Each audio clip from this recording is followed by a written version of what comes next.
Ok, on va dans une autre étape. L'étape suivante, c'est la mère de Jésus, que je l'appelle Éyoumé, est forcée d'aller en mariage dans l'adolescence. À l'âge de l'adolescence, cette fille va être forcée, comme vous voyez un peu dans différentes contrées, où on force en fait des enfants qui vont à l'âge en mariage à 3 ans, 4 ans, 5 ans, 8 ans, qui vont en mariage à 15 ans, 14 ans, et elles se retrouvent enceintes parfois. Et donc il y a beaucoup de phénomènes comme ça qui se retrouvent dans des pays, dans des communautés, dans des villages, dans des tribus. Est-ce que vous comprenez? Et c'est le même cas avec ce personnage d'Éyoumé. On va vous le démontrer. Alors, on va dans l'évangile caché de Kouloumané. J'avais déjà fait une vidéo par rapport à ça, mais comme le monsieur est revenu sur le sujet, moi je reviens également sur ça, parce qu'il a dit que je suis avec lui, jusqu'à l'Ascaras. Alors, dans l'évangile caché de Kouloumané, au chapitre 2, le verset 8 et 9, il est dit que la petite fille grandissait et se fortifiait en esprit, en sagesse, sous la protection exceptionnelle des plus puissants prophètes et matriarches initiés du village. Donc, on vous montre que cette fille était au village. C'était une villageoise. Elle ne vivait pas en ville. Elle ne vivait pas en métropole. Est-ce que vous comprenez? Elle vivait en campagne, au village. Vous connaissez un peu la géographie, vous connaissez un peu l'environnement du village, avec les moustiques, avec les arbres partout, avec les maisons en paille, en matériaux provisoires, de la saleté un peu de partout, comment les enfants marchent pieds nus là-bas, les gens sont toujours en train de porter des pailles, les gens sont toujours en train de porter des habits déchirés, ils vont dans les champs avec de la machette, ils n'ont pas des matériaux, comme vous pouvez le voir aujourd'hui, des tracteurs et tout pour aller travailler le champ et ainsi de suite. Donc, c'est là où elle vivait en fait. Parfois, il y a des villages où il n'y a pas d'électricité, les gens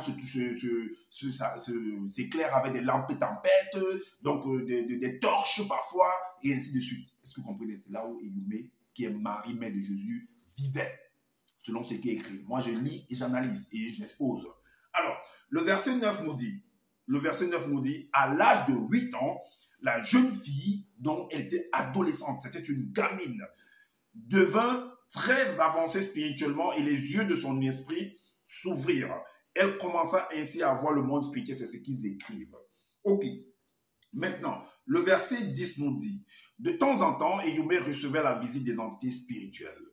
Le verset 12 nous dit, Éyoumé était initié tous les soirs autour d'un grand feu, c'est au village, par les prophètes et les matriarches, ainsi que les entités spirituelles, au point où elle développa en elle un remarquable don de persuasion.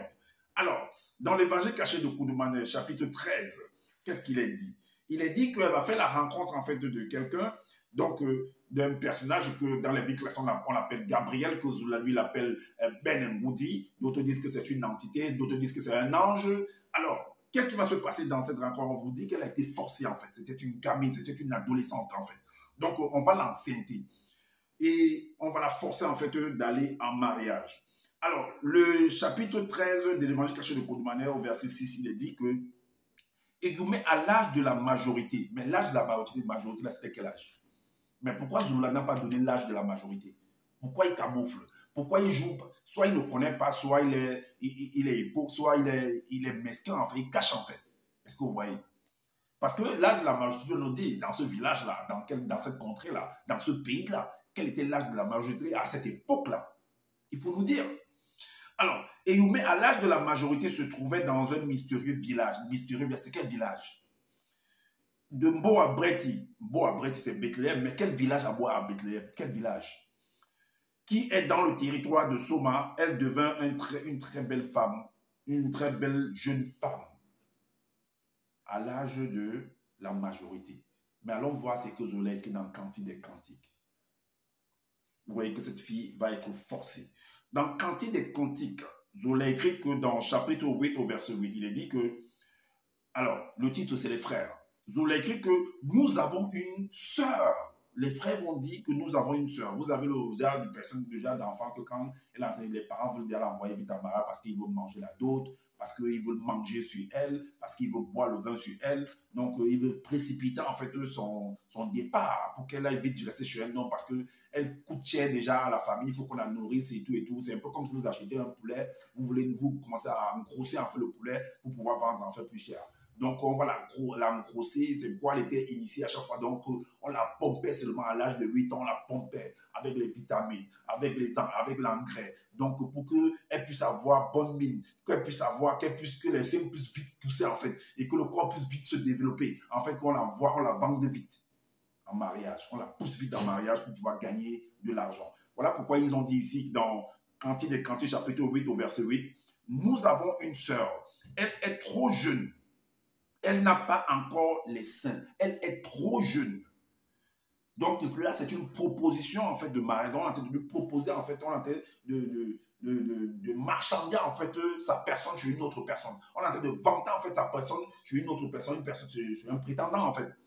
Alors, si vous avez vu un peu par rapport à... Il y a un livre qui est sorti au Cameroun de Guillaume Oyonombia où 3 prétendants, un mari. Est-ce que vous comprenez? Si vous avez lu ce livre-là, vous pouvez comprendre un peu comment ça se passe un peu. Pas seulement en Afrique, hein, même partout dans le monde, ça se passe comme ça. Alors, nous avons une sœur. Elle est trop jeune. Elle n'a pas encore les seins assez formés. Elle n'a pas encore les seins assez formés. Est-ce que vous comprenez l'adolescente? Est-ce que vous voyez que c'est une enfant encore?